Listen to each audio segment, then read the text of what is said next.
The following is a HennessyHendo production. It includes excerpts and material from my vast collection of books and general knowledge.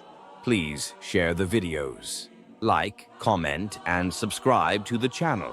The Illuminati according to John Robison's Proofs of a Conspiracy, 1798, Chapter 1, The Foundational Elements of the Bavarian Illuminati and its Alleged Methods, Objectives, and Influence.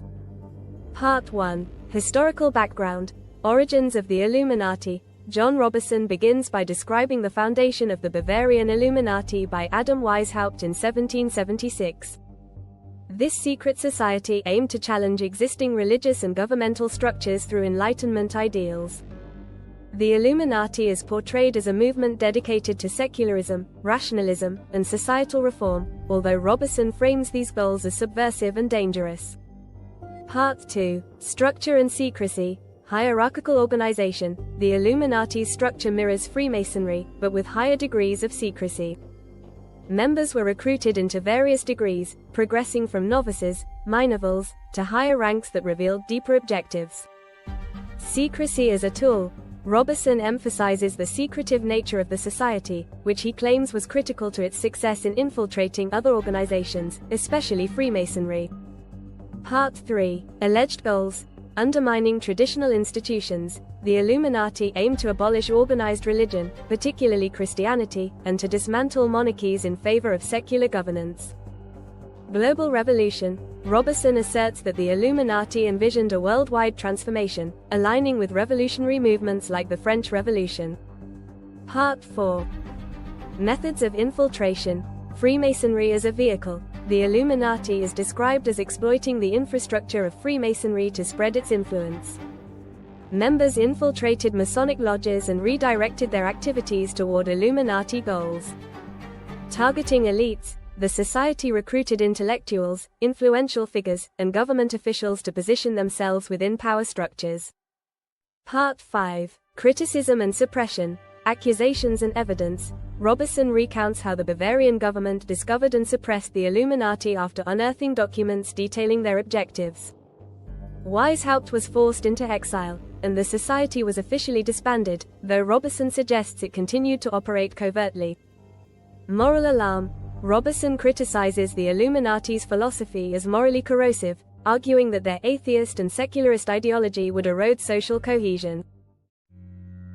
Chapter 2, Hierarchical Structure and Operation of the Illuminati. The role of secrecy, propaganda, and strategic planning to achieve their revolutionary goals. Part 1, Core Themes. A. Hierarchy and Indoctrination. Robison explains that the Illuminati employed a tiered structure, with new members gradually indoctrinated into the organization's philosophy. The progression of members through degrees aimed to prepare them for higher responsibilities while ensuring loyalty and compliance. The organization sought to instill a sense of superiority in its members, emphasizing their role as the intellectual elite destined to reshape society. B. Recruitment and target audience. The Illuminati targeted young intellectuals, particularly those in universities, who were seen as susceptible to its revolutionary ideals. Robison notes that this recruitment strategy exploited youthful idealism and ambition to further the organization's agenda. C. Secrecy and manipulation. Secrecy was paramount, with members required to swear oaths of allegiance and maintain absolute discretion. Robison alleges that the Illuminati manipulated its recruits by gradually exposing them to more radical ideas, ensuring they were fully committed before revealing the organization's ultimate goals. Part 2, Operational Tactics. A. Infiltration of key institutions. The Illuminati strategically infiltrated Freemasonry lodges, using them as a platform to recruit members and disseminate ideas. Robison claims they also sought influence in academia, government, and the clergy to weaken traditional structures and spread their philosophy. B. Use of Enlightenment ideals. The Illuminati framed their objectives as aligning with the Enlightenment's pursuit of reason, liberty, and equality, masking their alleged subversive intentions. Robison criticizes this approach as a distortion of genuine Enlightenment values, which he believes were used to justify atheism and revolutionary upheaval. C. Psychological control. Members were subjected to rigorous instruction and encouraged to report on their peers, creating an environment of surveillance and control. Robison suggests this tactic ensured discipline and prevented dissent within the organization. Part 3. Critique and allegations. A. Destabilization of society. Robison accuses the Illuminati of plotting to dismantle Christianity and monarchy, which he views as the bedrock of European civilization. He alleges that their ultimate goal was the establishment of a secular, godless world order devoid of traditional values. B. Role in revolutionary movements. The chapter implies that the Illuminati played a role in fostering revolutionary sentiment, particularly in France, through their control of Freemasonry and intellectual circles.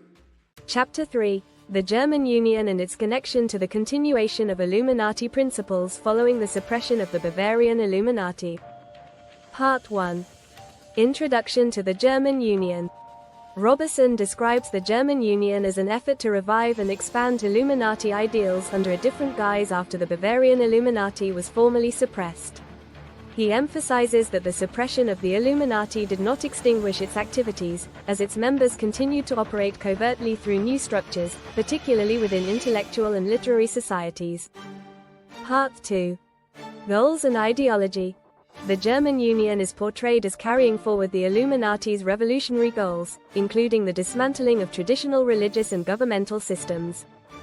The group emphasized cosmopolitanism, a philosophy advocating for a unified human society beyond national and religious boundaries, aligning with Enlightenment ideals but framed as dangerous by Robison. Part 3. Recruitment and structure. Robison highlights the strategic recruitment of individuals predisposed to revolutionary ideals, particularly among young intellectuals and literary figures. The structure of the German Union mirrored the Illuminati's hierarchical and secretive organization, ensuring loyalty and control while gradually exposing members to radical ideas. Part 4. Activities and propaganda. Members of the German Union were instructed to engage in literary pursuits and intellectual discussions as a means of spreading their ideas subtly. Robison describes how the group used books, essays, and conversations to promote ideas of secularism, equality, and liberty, which he considered subversive. Part 5. Critique of methodology.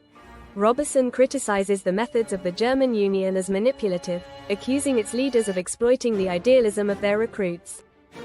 He argues that the group's secrecy and gradual indoctrination undermined genuine intellectual discourse and fostered an environment of distrust and manipulation. Part 6. Broader implications. Robison ties the activities of the German Union to the broader revolutionary fervor of the late 18th century, particularly the French Revolution. He portrays the group as part of a larger conspiracy to destabilize European society by eroding traditional values and institutions. Chapter 4. An analysis of the gradual spread of revolutionary ideas under the guise of intellectual societies and organizations. Part 1. The role of reading and literary societies. The chapter explores how the Illuminati and their affiliates used reading societies and literary circles to disseminate revolutionary ideals. These societies were presented as benign intellectual gatherings but allegedly functioned as fronts for more subversive activities. Part 2. Recruitment and indoctrination. Members were often recruited under the pretense of engaging in intellectual and moral improvement. Indoctrination was gradual, designed to slowly expose recruits to the true radical aims of the organization. Secrecy was emphasized, and only a select few would fully understand the society's ultimate goals. Part 3. Tactics and manipulation. Robison accuses these societies of exploiting human curiosity and idealism to further their agenda. Secret symbols, rituals, and hierarchical structures were used to maintain control and create a sense of exclusivity and commitment. The leaders manipulated their members by instilling distrust in traditional institutions such as the church and monarchy while promoting secular and cosmopolitan ideals. Part 4. Allegations against their intentions. Robison asserts that these societies aim to abolish traditional religious beliefs, undermine monarchies and establish secular governance, promote the concept of universal equality and cosmopolitanism as a pretext for dismantling existing social orders. Part 5. Implications for broader society. The chapter critiques the impact of these movements on society, suggesting they fueled discontent and incited revolutionary activities, particularly the French Revolution. Robison portrays these societies as the breeding ground for anti-establishment sentiments, fostering a growing disdain for authority and tradition. Conclusion: the Bavarian Illuminati was a product of its time, reflecting the transformative intellectual currents of the Enlightenment and the tensions between progressive ideals and conservative authority. Though its actual history was brief and limited in scope, its reputation has endured for centuries as a symbol of secret power and subversion. Thank you for watching. Please share the video. Don't forget to like, comment, and subscribe to the channel. Check out other series including 10-minute synopses or complete audiobooks on HennessyHendo on YouTube. Improve your vocabulary. Be more fun at parties. Increase your knowledge. Become a literary master like Hendo.